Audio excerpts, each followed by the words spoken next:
Hello, everyone, and welcome back to our Teams in 20 session. So today we will be covering the Loop app, which is honestly one of my favorite apps in the last few months, since I've started using it, since it's been launched. And hopefully by the end of this demo, I will convince you to give it a go if you haven't done so. Quick intro on my side, although I think you've seen me quite a few times until now. My name is Daria. I'm a modern work cloud solution architect and a very, very big fan of the Loop app.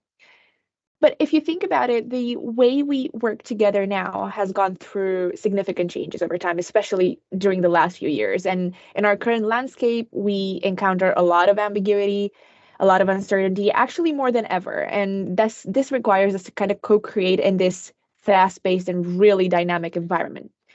And in order for us to do that, we need the tools that embrace this messiness, the way that I want to see it, the messiness of our creative process, and tools that can adapt actually to our ever-evolving needs, which are changing from one day to another, actually.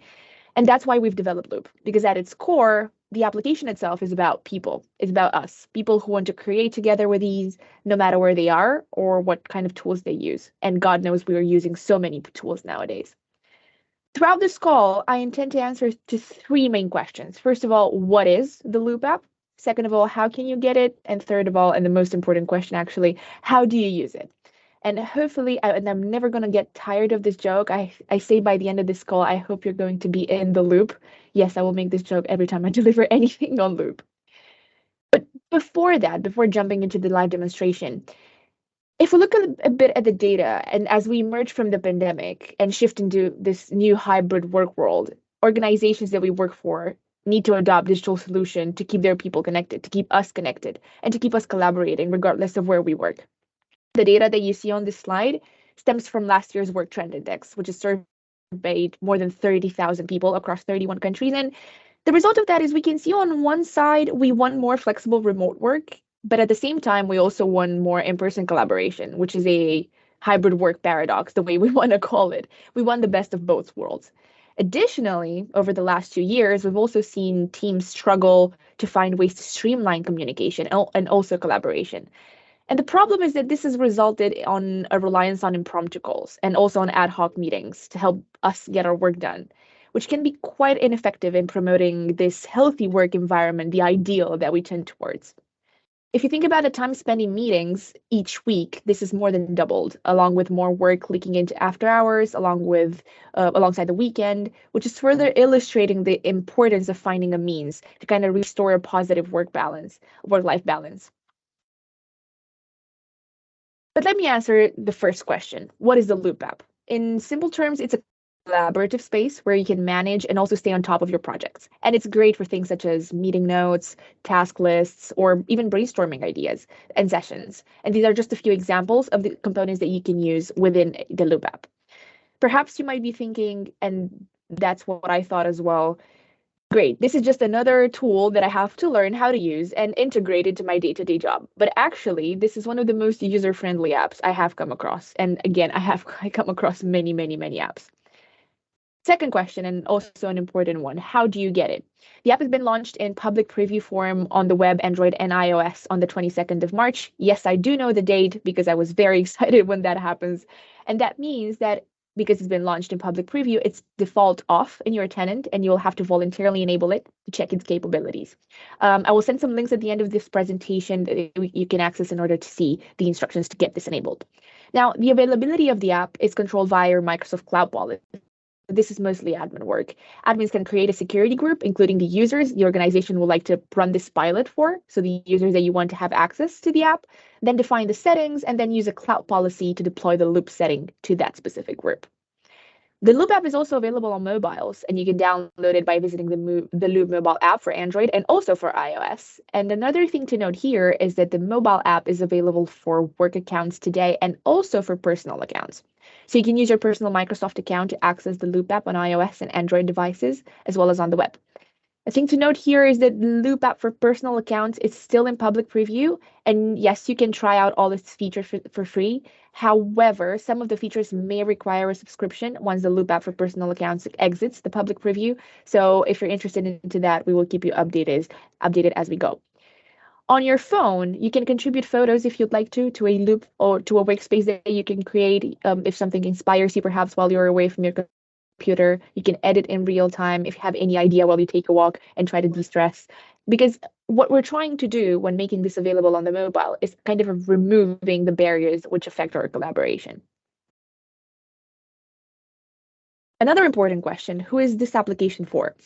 So Microsoft has built Loop with a specific audience in mind. And when we think about it, we are talking about smaller teams looking to collaborate on a project, build on ideas, perhaps keep track of deliverables, solve problems, and even make decisions.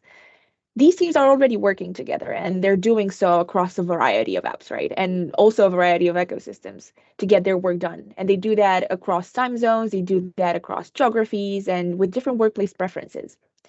So the application is built to meet users where they are across the M365 ecosystem, of course.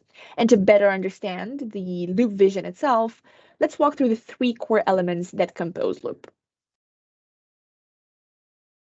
So there are three key parts of the Loop app: components, pages, and workspaces. Starting with components, we have covered how Loop components work in Teams and Outlook and Whiteboard a few weeks ago. I will share the link to the video in case you've missed it. So today we will focus on pages and workspaces the most, which also include Loop components. A thing I want to mention here, and I think I've mentioned it last time as well, but I just want to double check. Components and workspaces can be shared only with employees from your organizations for now. So there is no cross-tenant capability just yet, but the team is aware of this necessity. If we're moving to pages, the way that I define this is a scalable canvas that adapts to the size of your project, like a whiteboard or canvases that stretch basically to accommodate a project scale. It's like a blank board where you may add Loop components, whether it's a voting table or a task list, as you'll see in a second, and any other file that your team requires to collaborate productively.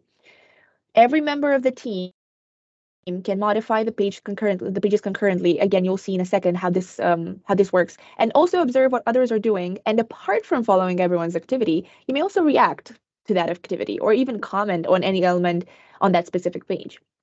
Unlike components and workspaces, this is the good difference. You can share a Loop page with external users by clicking on the share button on the top right corner of the page. You'll see when I switch to the live demonstration, and you can enter their email address. However, another note here is that external users will only be able to access that specific Loop page that you shared with them. So they will not be able to access any other pages or workspaces in your organization apart from that one. And last but not the least, the workspace. So I like to call this as the macro component of Loop. So if you've used Notion previously, perhaps some of you have done that, then Loop Workspace will look very familiar. So it is a section of the Loop app which is dedicated to storing all the Loop pages and information associated with a particular project. It's like how Teams and channels are arranged in the Teams app. The Loop app organizes Loop pages and other Workspaces features. However, another thing to note, while inside a page, elements may appear differently sometimes because you can see what everyone is doing in real time. And additionally, the Loop app also notifies you when a team member mentions you. And you can also see who's currently online and who has that page open. And I'll show you how to do that when I'll share a page with Joe. Obviously, when we speak about Loop components, the Loop app, when you are in the Loop app, you create a workspace, you create a page. Within that page, you're able to create Loop components, which can be shared afterwards within Teams, within Outlook, within Whiteboard. It really depends on what your preference is. So you'll get a notification on Teams as well if someone mentions you on that Loop component that you've shared. This is the Loop app. I'm using the web version of the Loop app, and this is the homepage. This is how the experience look like. The difference that you're going to see when you open the Loop app is that you will have a getting started workspace popping up around here. This is basically a workspace pre-built for you with pre-built pages, and you have different types of Loop components within those pages. I encourage you to go through that getting started workspace. It just shows you some of the capabilities of the app and how to build a page, how to build a Loop component. So I think it's a good starting point. I will be honest, I've been using this for quite a while and this was bugging me, so I've just deleted it, but you'll definitely see it in your application. Awesome. So as you see on this homepage is populated with my workspaces, whether it's a personal workspace, whether it's a workspace that I have created and I'm sharing it with my team, or if it's a workspace that my team has created and they shared it with me. So all of the workspaces that I have will pop up here. Now, from a visual perspective, there are quite a few things that you can do. You can either decide to keep your workspaces as tiles, the way that you see them now, or if you prefer a list, you can also go for a list. It's really up to you. I normally encourage you to keep them as word tiles. And again, this is just my personal preference. And the reason I'm doing that is because sometimes I'd like to add a cover to this loop component, to this workspace, something that might relate to my work. And I'm a very visual person, so I'd much rather see this than a list. Great.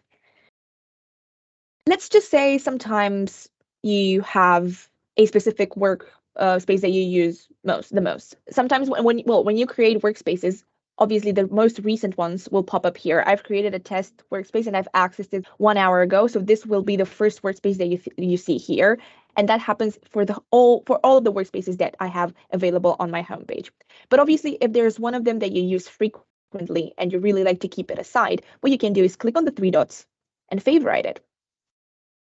And if I click on the star here, you will see that my test workspace, which is my favorite, has been added to this particular area. And you can do that with all of the workspaces here. There are quite a few options that you can do on this homepage. So again, if I click on the 3 dots, first of all, you can open it, you can unfavorite it if it's not a workspace that you use frequently anymore. You can rename and style it, and when you do that, you can update the cover and also change the title and add an icon. And also you can add members to this specific workspace or delete it if you'd like to. Now, when it comes to sharing, and we're going to go through that in a moment as well when we create our own workspace, you can have you can share this workspace, the whole workspace from here, from the homepage, by adding members to it. Let's just say I'll add Joe.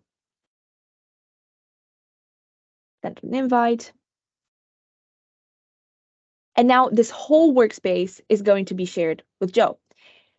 You have the option of also sharing specific pages within that workshop or within that workspace that you have created. So I have this page, the meeting notes page, which is a page in my workspace, and I can only share this page link with Joe if I only want her to have access to this part specifically. If you want to share the whole workspace with your team, you can do that from here and just by adding members. If you want to share a specific loop component or a page, you have to go inside the workspace and create that page link. Let me just check my notes, making sure I'm cover everything that I want to cover. All right. Let's just create a workspace now. So if I click on create a new workspace, I'll call it Loop App because we're using Loop. I'm going to add an icon, the smiley face, because I love this, and I'm going to click Create. So by default, I'll have an untitled page created for me. This is automatically when I create my workspace. And now if perhaps I don't have any ideas of how to populate this page, how to build it. It happened to me when I started using the application. I didn't really know how to design my pages, and I wanted them to look nice. So I decided to use a template that I had available to myself. So if I click on the template gallery, there are quite a few templates that you can use. You can also have a look before using the specific one. It really depends on how you want to plan your workspace and what is the project that you're working on. There are quite a few options that you have here. But let's just say for now, I want to go for meeting notes. Normally, any workspace that you're going to have, if it's a project that you're working on, at some point you're going to have a meetings notes page. So I'm going to use this template, and this has been automatically populated for me and decorated as well.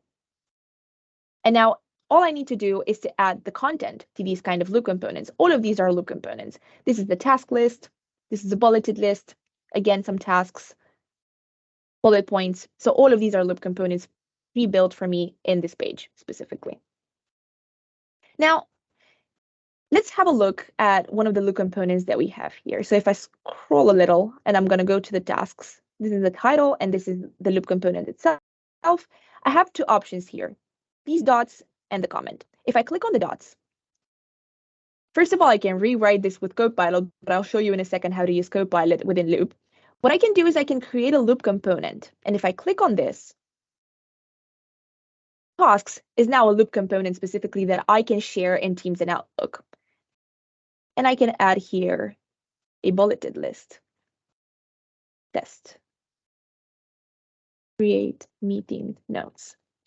The beauty of this is that now I can copy this loop component that I've created. And then I can go back to Teams, go into my chat with Joe, and I can share it here. Working slower sometimes. You have to give it a few seconds, but it's going to work in the end. So she's going to be able to contribute to this loop component that I have created within my workspace in loop. And you can copy and paste it again wherever you are. The second thing here that I wanted to show you is the comment bit. So if I click on comment, first of all, I can react to what people add to this task list specifically if I believe it's a good idea. And I can also comment. Nice idea. Sorry, spelling is not on my side. Not only that you're going to see my comment here, but if it's a thread of comments, if Joe is going to comment as well, and any other team members will comment as well, you'll be able to access all of these comments and see what people have to say about the ideas that you have. Now you can see Joe has this open. She's editing. She might be editing this loop component from Teams, and I can see in real time. Oh, thank you so much, Joe. That's really nice of you. And you can. This is going to happen whether your colleagues are editing this loop component from Teams, from Outlook, or from the loop app itself. And I see also Joe's picture here. Now, I'm conscious of time. I'm so sorry I'm going to go over. Let's go to the navigation bar. Again, checking my notes to make sure that I'm covering everything. So in the navigation bar, there are quite a few things. First of all, the notifications bit. So because Joe has mentioned me to this loop component, I have received a notification here. As I've mentioned, you'll always be notified whenever anything changes in your loop workspace, in your loop page. If I click on the three dots here next to my page, I have a few options as well. First of all, I can create a new subpage to this page if I'd like to. It's like creating chapters. I can open it. I can share the page link. Again, if I want to only share this page with someone, I can do that from here. I can share this page as an entire loop component. So if I click on this one and then I copy it, this whole page will be a loop component that I can share with Joe, not just the task one. I can rename and style it, or I can duplicate it if I would like to. So there are quite a few options in this part. I will keep on adding new pages as we go.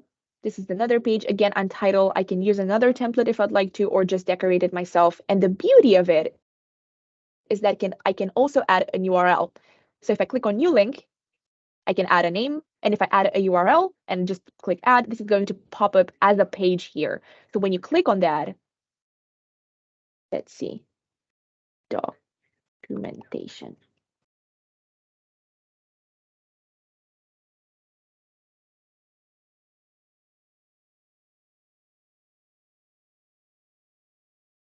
I have this URL. I will click and add it here.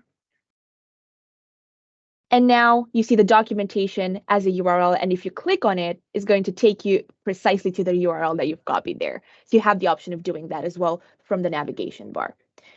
Now, let me quickly show you how you can use CoPilot. So I have this untitled page. It doesn't really matter. It's not designed yet. So if I want to start using it and start adding content to it, I can draft the page content with CoPilot. And I can ask him to draft or write a paragraph for me. What are the features of the Loop app?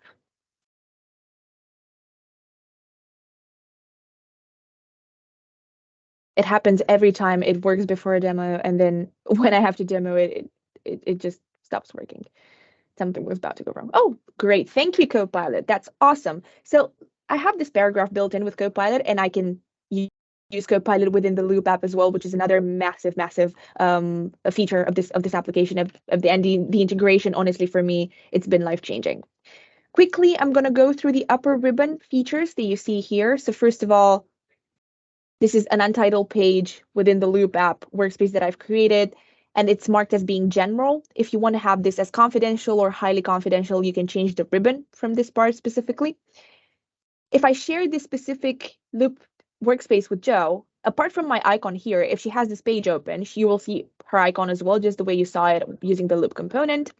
If I move to the right corner, if I share this page or this workspace, you will be able to see the shared locations for that. So you'll see in a second that I'll share this as a loop component in Teams, and then this shared location will be updated, and I will be able to see that I've shared this in Teams. This is the copy. Copy is loop component, and this creates this loop page as a loop component. the share options as well. So here you have the option of sharing this workspace as a whole. You can share the page link, or again, you can use it and share it as a loop component specifically. But let me just share this workspace with Joe as well. Invite. So she has access to the whole workspace, to both pages. Well, 3 pages actually. So in a second, when she's going to open that, you'll see her icon here and she will be able to start editing in real time. Now, the last thing that I wanted to show you, and this is something that we've received quite a lot of feedback on, and thank God we did, because it was a really good feature to have, version history. A lot of us were concerned that if we share this with our team, sometimes we will not be able to keep track of all the changes that everyone does, and that's a very, very fair concern.